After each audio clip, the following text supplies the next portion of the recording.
It's Tuesday, December 12th, 2023, and I'm Dave Sobel. 3 things to know today. The federal agency compromise, a wake-up call for patching and security vigilance. AI and MSP tools enables latest move mirroring the industry trends, and AI as co-pilot, Microsoft's ethical commitment in technology advancement. This is the business of tech. Are you and your clients tired of the time-consuming ticket tennis of coordinating meetings and help desk calls? Wouldn't it be better to automate this process with a tool that connects directly to ConnectWise Manage or Autotask?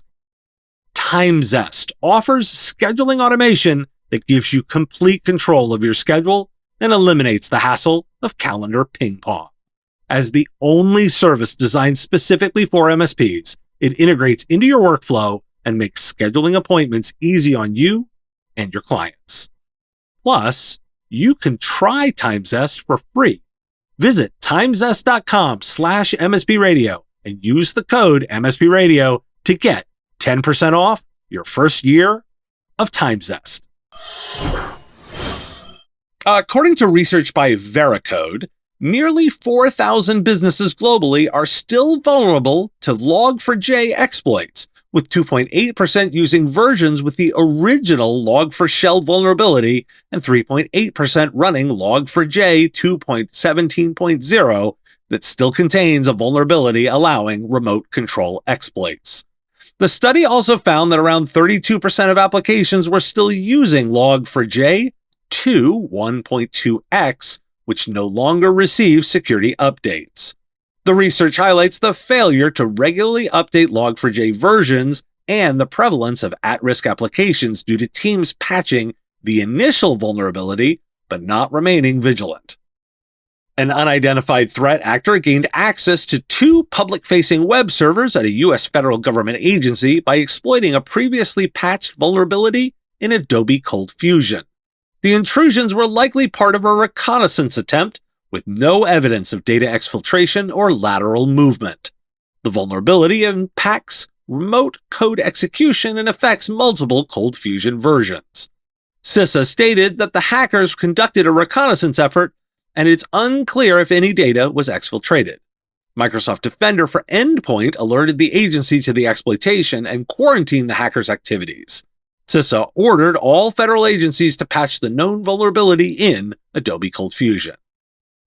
According to a report by the Government Accountability Office, only 3 out of the 23 Civilian Chief Financial Officer Act agencies have met the cyber event logging standards set by President Joe Biden's Cybersecurity Executive Order and an Office of Management and Budget memo.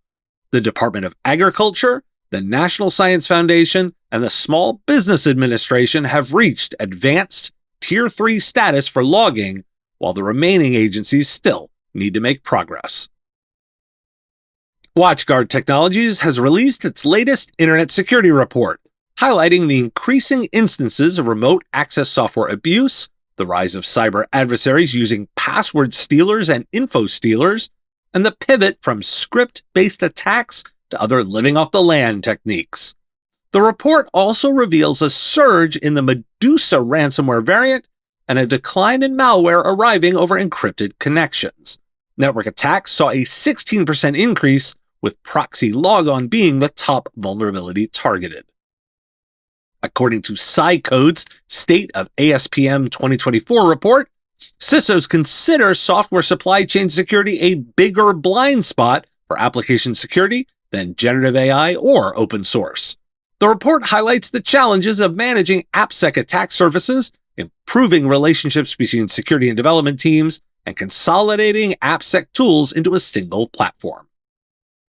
Now, why do we care?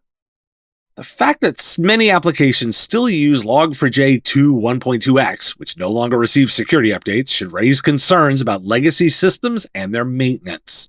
This highlights the service offering for adopting a more proactive approach to software updates and vulnerability management, and should justify managed services. Layer the ColdFusion example there too.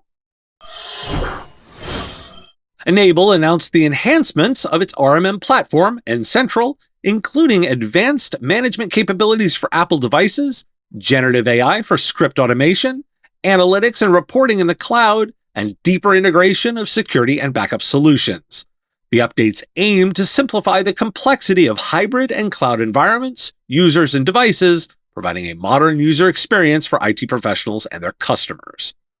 Microsoft has released a new Teams app for virtual desktop infrastructure, offering improved performance, reliability, and security. The app is available for business customers and supports Azure Virtual Desktop, Windows 365, Citrix, and VMware. Some features, such as user-created custom backgrounds and Teams premium features, are not supported in the VDI version. Microsoft plans to end support for the classic Teams in the VDI app by June 30th, 2024. The release of version 4.8.0 of SIP brings updates to the standards engine, new standards, and the ability to deploy Intune status pages and autopilot configurations. The release also introduced the official Ninja One integration, providing a comprehensive overview of Microsoft 365 environments within the RMM. This integration joins Halo PSA, Gradient, and Roost integrations as well. Other notable changes include multiple GDAP invites generation, improved policy assignment, bug fixes, and compatibility enhancements. The product is released on GitHub. More than 4,500 MSPs now use the product. And I couldn't resist this one. Linux is introducing its version of the blue screen of death called systemd.bsod. This feature generates a full-screen error message with a QR code to provide more information on boot issues. While still experimental, it's expected to appear in many Linux distributions next year. Meanwhile, there are no significant changes to the Windows blue screen of death currently. Now, why do we care? Well, the BSOD story is to make you chuckle. Moving beyond that, Enable makes the move ConnectWise made months ago. Disclosure: I'm an Enable shareholder. The big three MSP players have made their first AI moves. I wanted to highlight the quiet progress of CyberDrain's improved partner portal. 4,500 MSPs is a serious player.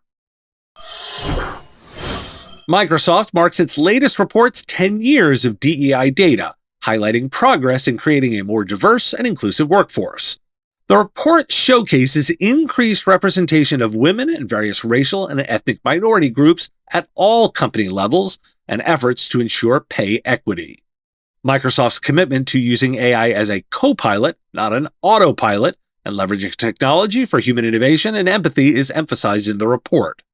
The company recognizes the importance of data and self-identification in informing AI models and in creating inclusive benefits and programs.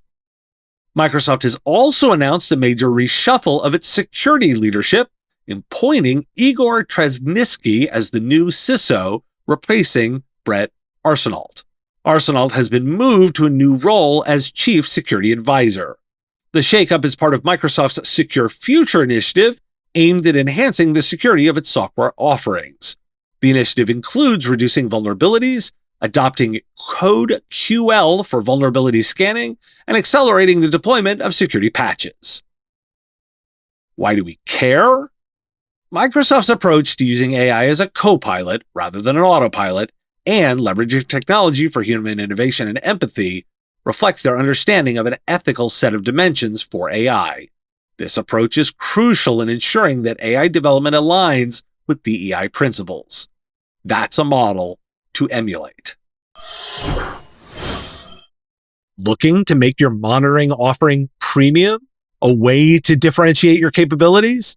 How about being able to see into your client's IT rooms with thermal imaging with 768 monitoring points combined with ambient temperature and humidity? Live and recorded video with motion detection, offering better visibility than being there physically. Sentry from Veracode is the answer. Plug it in, scan the QR code, and you're done. Sentry helps you know about IT issues before your clients do. And listeners get 30% off your order of hardware and service with code MSP Radio on checkout. Visit rfcode.com/MSP Radio and ensure you're never asked why you didn't know again. Thanks for listening. Today, Gingerbread House Day. Now we're talking more sweets for the holiday season.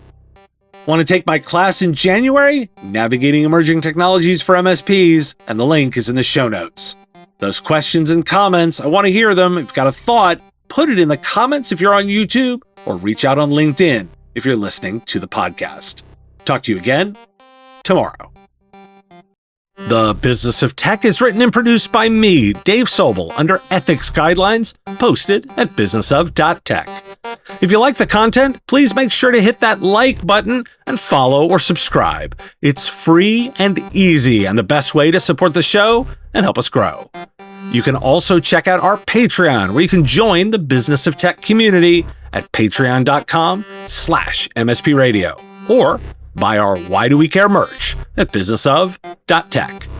Finally, if you're interested in advertising on the show, visit mspradio.com/engage. Once again, thanks for listening to me, and I will talk to you again on our next episode of The Business of Tech. Part of the MSP Radio Network.